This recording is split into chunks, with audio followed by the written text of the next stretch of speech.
começar o Você Bonita dessa quinta exatamente com o assunto do momento. Tá todo mundo preocupadíssimo com esse momento de calor, de tempo seco que a gente tá vivendo. Isso não tá legal. Quem é que não tá reclamando de falta de tranquilidade para dormir, respirar bem e se sentir bem durante todo o dia? Ontem a gente acompanhou aí um pouquinho de chuva, mas acho que a gente está precisando de muito mais para conseguir deixar tudo claro da melhor maneira, para a gente conseguir dormir bem e para respirar melhor. Mas para saber tudo isso, como a gente deve prevenir ou mesmo como a gente deve agir nesses períodos de tempo muito seco, a gente convidou mais uma vez o otorrinolaringologista, Dr. Jamal Azan. Seja bem-vindo. Oi, Carol. Boa tarde. Boa tarde, tudo bem? Fique à vontade, Obrigado. Prazer recebê-lo, tudo ótimo. Prazer é nosso, doutor. Vocês sabem que quando ele vem no programa, ele é muito divertido. Ele explica sempre com muito carinho, né? Com Você certeza. conta histórias e fica muito mais simples entender o que a gente deve fazer e seguir de uma maneira certinha. Quero que vocês entendam o que eu tô falando. Não adianta falar difícil aqui, verdade, né? é verdade, eu concordo com você. Agora, doutor, vamos lá. Estamos vivendo, então, um período ruim, péssimo para a saúde, principalmente para quem tem problemas respiratórios. Com certeza. O que acontece com o nosso organismo quando a gente sente o ar do jeito que ele está, aquele calor e ainda o ar seco? O que acontece? Bom, em primeiro lugar, 70% a 80% do nosso corpo é feito de água. Nós somos uma água que está andando por aí, certo? Então, o sistema respiratório em especial, ele é todo revestido por uma mucosa que tem secreção e essa secreção é úmida. Todo o sistema respiratório tem que ser úmido. O nariz não é úmido? Se a gente faz assim, ó, tem umidade, sim, certo? Então, o que acontece? Até o finalzinho da via respiratória, que é lá no final do pulmão, tudo é úmido. E nessa época do ano, o ar seco, com uma umidade muito baixa, ele entra no nosso organismo, ele se mistura com essa umidade e quando ele sai mais úmido do que ele entrou. Portanto, o ar está roubando a nossa umidade. Então, nós estamos perdendo muito líquido somente com a nossa respiração. Só com essa troca. Só com essa troca de umidade. E quando, então, o clima está mais úmido, mais seco ainda, a gente perde muito mais. Entendi. Então a gente tem que repor esse líquido, claro, bebendo muita água. Com certeza. Mas também usando algumas estratégias que são as que você vai mostrar pra gente hoje. Com certeza. O que você trouxe? Eu já gostei dos aparelhinhos. A gente acha que são todos iguais, mas eles são diferentes. É verdade. Então eu trouxe primeiro para relembrar a todos o que acontece dentro do nosso organismo. Então, dentro aqui é uma imagem que mostra dentro do nariz. Nós temos inúmeras dobras de mucosa. Essas dobras todas aqui são úmidas. Então, a gente precisa entender que dentro do nosso corpo, a umidade ela é muito grande, certo? Então, e quando fica muito seco, tem gente que tem até sangramento. Sim, os sintomas são muito comuns, como sangramento, a sensação de ressecamento, tosse, piora de bronquite, piora de asma, piora da rinite alérgica, o desenvolvimento de uma infecção como sinusite muito mais rápido, muito mais fácil. E quem tem essa sinusite passa a ser mais difícil de tratar nessa época do ano. Então, o segredo é umedecer, ok? Nós temos equipamentos que todo mundo pergunta, entra no consultório e pergunta, doutor Jamal, mas o umidificador, o inalador, como é que a gente faz, né? O que a gente deve usar? Aliás, minha diretora acabou de fazer uma pergunta, que é a que eu vou te fazer nesse momento. Ela ouviu dizer que não é legal deixar o umidificador no quarto a noite toda ligado, principalmente lugares, apartamentos que tem tapete, carpete, que pode aumentar o mofo. Sem dúvida, proliferar aí. Veja bem, em primeiro lugar, Esse umidificador, ele vai umidificar o ar em uma região muito pequena. Se eu estiver distante dessa fonte do umidificador, praticamente eu não vou me beneficiar em nada.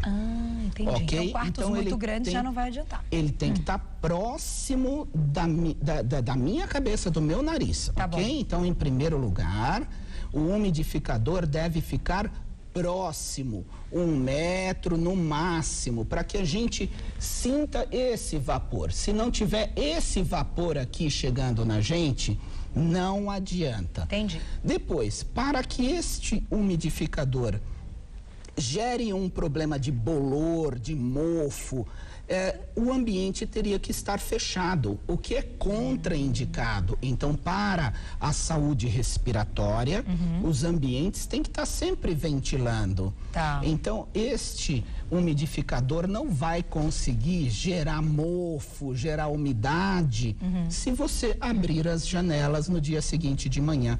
Portanto, você pode usar sim a noite inteira esse umidificador. Não tem problema. Não tem problema, ele vai ajudar a via respiratória desde que o vapor chegue em você. E no dia seguinte, o que você faz? Abre e ventila, e o ar seco vai fazer o quê? Tirar aquela umidade que ficou um pouquinho no tapete, certo? Perfeito. E aí, nesse caso, até é saudável que a gente abra e que deixe esse ar circulando todos os dias, independente dos dias secos ou dos dias úmidos, né? Isso sempre. Sempre. Veja, doença respiratória sempre piora com o confinamento. Então, nunca deixe o quarto fechado, a casa fechada, o armário fechado, com as roupas em saco plástico. Não faça isso, porque você vai manter a umidade ali. Então, ventilar é sempre algo positivo. É o mais seguro. É o mais seguro e correto. Agora, o que tem acontecido também é muitas pessoas com o calor, né? O calor aumentou tanto em São Paulo que as pessoas fizeram um investimento, o ar-condicionado. Pois é. E as pessoas que têm o ar-condicionado em casa deixam o ar-condicionado nessas noites muito quentes, até para terem um conforto maior para dormir. Mas eu acho que não é tão saudável assim. E aí, no dia que o ar-condicionado estiver ligado, ou mesmo o ventilador, quem não tem o ar-condicionado e deixa o ventilador de teto ali a noite toda, o ideal é deixar o umidificador junto, ajuda ou não? Ajuda muito, sem dúvida nenhuma.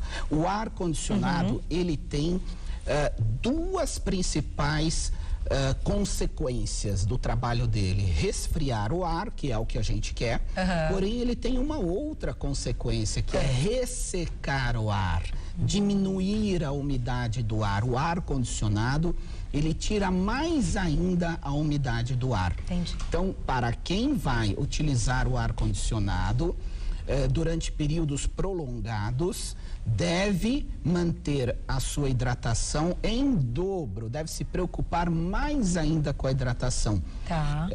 Com os umidificadores. E aí é gostoso mesmo, né? Sem dúvida. Super. Né? Eu trouxe também o inalador para a gente mostrar para vocês. Então, eu vou fazer o seguinte, vou dar um recadinho, a gente volta para falar do inalador e já vou deixar uma pergunta também da minha diretora. Nina, você tem sinusite, rinite, os ites da vida que atacam, né? Pois é, eu também tenho, por isso que ela está perguntando, que é importante. Vou deixar a pergunta aqui. Se deixar a toalha umedecida embaixo da porta, aquela coisa no quarto, ou mesmo a bacia com água, se isso também pode ajudar. Já volto, doutor, para a gente continuar o nosso assunto. Voltando a conversar com o doutor Jamal, que a gente estava falando desse período que a gente não consegue respirar direito, que a gente não consegue dormir direito. Meu Deus, o que a gente pode fazer para amenizar, já que a gente não pode controlar a chuva e controlar a natureza, não é? E não seria nem bom, porque do jeito que a gente está destruindo, é melhor a gente não ter esse controle mesmo, que lá em cima eles sabem o que eles fazem, né, doutor? Eu deixei uma pergunta aqui, antes de dar um recadinho, que foi a seguinte: aquela toalha molhada, a bacia com a água no quarto, durante o dia ou durante a noite, podem ajudar? Isso é um mito, isso não tem fundamento, isso as pessoas acreditam que vai umedecer o quarto, mas olha, gente, não se baseie nisso, é muito pouco que vai umedecer o ambiente. Você teria que cobrir as paredes inteiras de toalha molhada. Não é viável.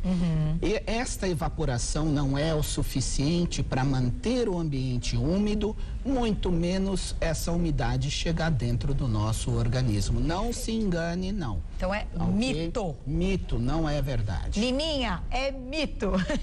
Eu e minha diretora, então, não vamos mais usar a bacia, que não vai adiantar. Não adianta. Agora, vai ficar para os nossos cachorros. Ela falou para o Ted beber água, é para o Frederico também, isso é verdade. Deixar a aguinha deles no quarto é sempre bom. Muito que bom. eles sempre têm sede durante a noite. Certeza. Agora, o inalador. O inalador, de fato, claro que ele é mais utilizado por muitas pessoas que têm problema respiratório e que frequentemente têm crises e precisam do inalador. Mas para quem não tem essas crises, ele também é recomendado? Muito recomendado, muito recomendado.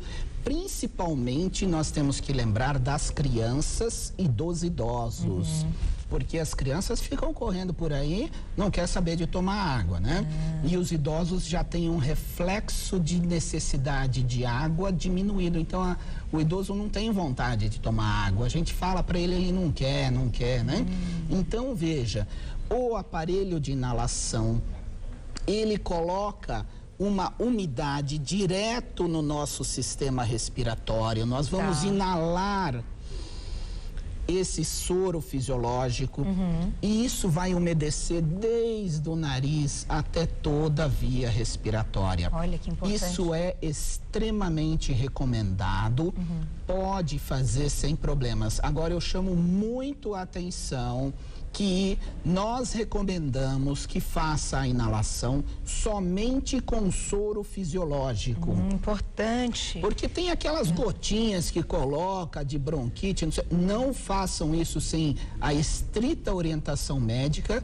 Por outro lado, a inalação com soro fisiológico é de utilização livre e pode ser feita várias vezes ao dia, inclusive para as crianças que estão dormindo, você pode colocar o inalador do lado dela. Próximo. Próximo. Então a criança está dormindo, você coloca o inalador, isso vai ajudar bastante. Qual é a maneira correta, doutora, aproveitando que já está na sua mão, de fazer a inalação? Onde o aparelho tem que ficar? O aparelho ele tem que ficar de tal forma colocado que nós vamos aspirar este vapor. Muito importante a sua pergunta, sabe? Porque eu tenho dúvida se fazer inalação. Eu falo, pera, mas será que estou fazendo certo? Isso. E outra coisa que as pessoas ficam querendo aspirar com força, né? Para não perder esse pouquinho de vapor, não tem problema, gente. O importante é a gente está inalando, isso certamente vai ajudar demais nessa época de clima seco. Né? Faz muita diferença. Agora, quanto tempo por dia é o recomendado? O recomendado é a utilização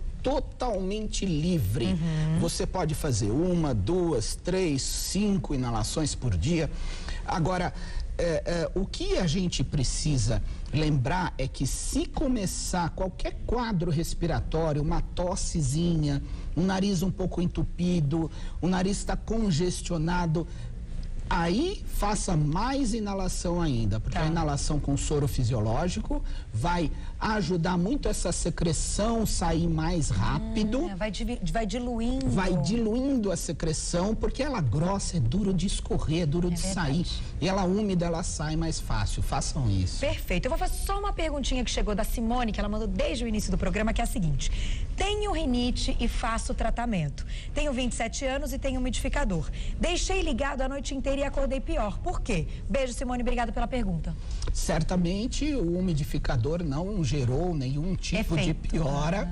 Certamente não, devia estar acontecendo alguma coisa com você, mas ele não vai gerar piora sob hipótese nenhuma, pode ter certeza. Então o ideal é deixar próximo, como você citou no início. Até 1 metro bem de pertinho. distância, bem pertinho da gente. Doutor, muito obrigada mais uma vez. Só posso agradecer. Como eu disse no início, o doutor Jamal de fato explica de uma maneira muito carinhosa, a gente consegue entender e eu acho que até dizendo assim de uma maneira simples e prática, você vende o que você está falando. Então, assim, façam isso que vai ser muito bom. E é verdade. Não tem ainda o aparelho, é um investimento hoje Não que a gente sabe problema. barato, que você pode usar a vida toda, porque certamente a gente vai precisar desse cuidado durante toda a vida. Quem tem criança em casa, mais cuidados ainda. Idosos, não se esqueçam também de colocar, então, a inalação e o umidificador. Eu só posso te agradecer. Muito obrigado. Obrigada mesmo. Volte logo, por favor. Muito obrigado. Que a gente adora o seu trabalho. Obrigado. E quero agradecer também o Hospital Leforte,